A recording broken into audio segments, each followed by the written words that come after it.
tanking is something that's been around a very long time, and it's still something that happens today in many North American team sports.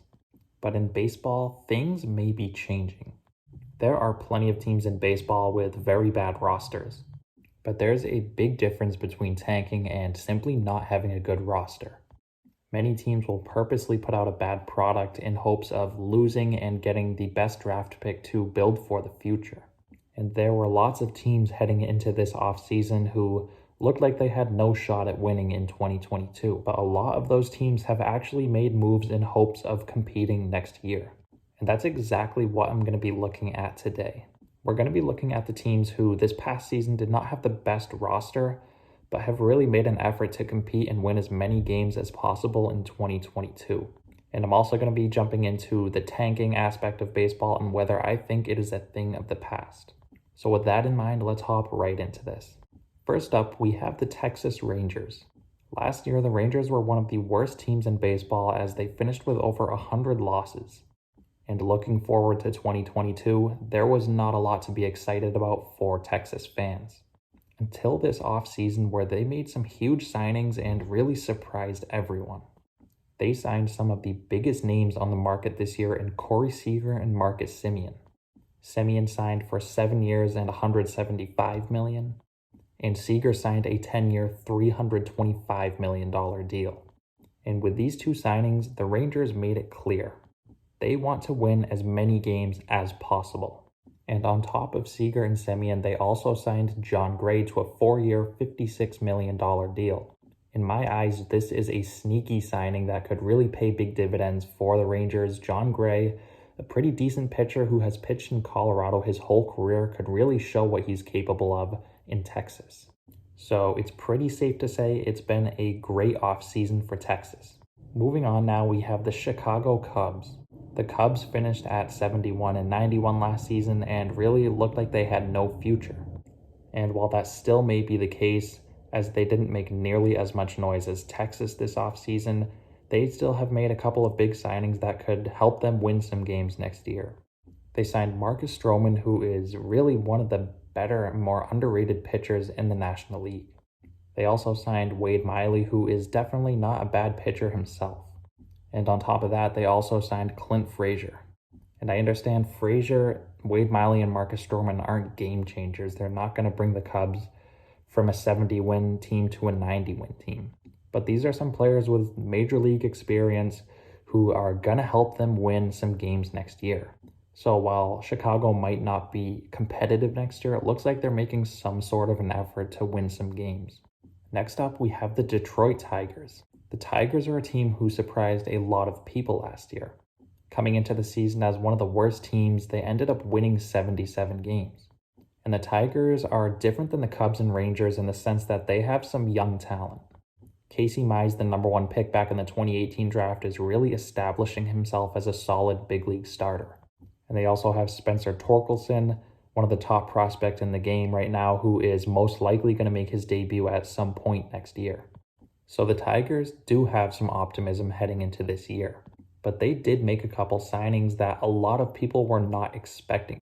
They signed Eduardo Rodriguez to a 5-year, $77 million deal. And they also signed Javier Baez to a 6-year, $140 million contract. And there's been rumors that Carlos Correa may be on his way to Detroit as well. For those who don't know, AJ Hinch is currently the Tigers manager who managed Correa back in 2017 when they won the World Series. So it's not far-fetched to say that Carlos Correa has a good shot to sign with Detroit. So all in all, the Tigers really aren't a team that was going to be tanking next year, but they made a lot of big moves this offseason that a lot of people weren't expecting them to make. Coming off a 77-win season in which they surprised a lot of people, I could really see Detroit winning 85 or so games this year and maybe even sneaking into the second wildcard spot. Next up, we have the Colorado Rockies. The Rockies are one of the worst rostered teams in baseball. Outside of Trevor Story, who they are likely going to lose this offseason to free agency, they don't have a ton of talent. Last year, they did overachieve as they won 74 games. But it's clear this team is not built to compete. But Rockies owner Dick Monfort has other thoughts. He has been on the record stating that the Rockies could compete next year. But as a Rockies fan, if I'm being completely honest, we are not going to compete. A team with Ryan McMahon or CJ Cron as their best player is just not enough. But apparently the Rockies think it is enough, as they have signed Antonio Senzatella and CJ Cron to contract extensions this offseason. So while the Rockies clearly don't have a roster to compete right now, they are doing their best to win as many games as possible. And last but certainly not least, we have the Seattle Mariners. A little bit of a different one here, as the Mariners are really not a bad team. They won 90 games last year and nearly snuck into that second wildcard spot in the American League. But this offseason, they've made a couple signings that have made it clear that they are trying to compete again next year. They signed Robbie Ray to a 5-year, $115 million deal and also traded for Adam Frazier. These are two All-Stars from 2021 who are going to help the Mariners win some games. Robbie Ray is coming off the best season of his career as he won the American League Cy Young. And as I mentioned before, Adam Frazier was an All-Star last year. So while the Mariners don't have the best roster in the world, they are doing their best to improve upon it and build on last season's success. So we have a lot of teams who were non-competitive in 2021 doing their best to compete in 2022. And that brings up the question about tanking. Is it really something that is still around in baseball today? For me, I still think tanking is going to be around. There's going to be some teams who are going to try to lose some games towards the end of the season to try to get a better draft pick. But for the most part, I think a lot of teams are going to try to compete. Teams are starting to realize that in baseball, you can't build a franchise off of one player. It's not like the NFL or NBA where you can find that one star player to build your franchise around. Baseball is just so team-oriented in the sense that you can't build your franchise around one pick. A lot of today's success in baseball is built off of free agency. Teams who in the past would have tanked are now making big free agent signings left and right in hopes of competing now. And for me, this is something I love to see. I love seeing as many teams compete as much as possible. It makes baseball that much more exciting because you have so many teams who are just trying to win as much games as possible. No one wants to see a baseball team simply putting out rosters with players we've never heard of.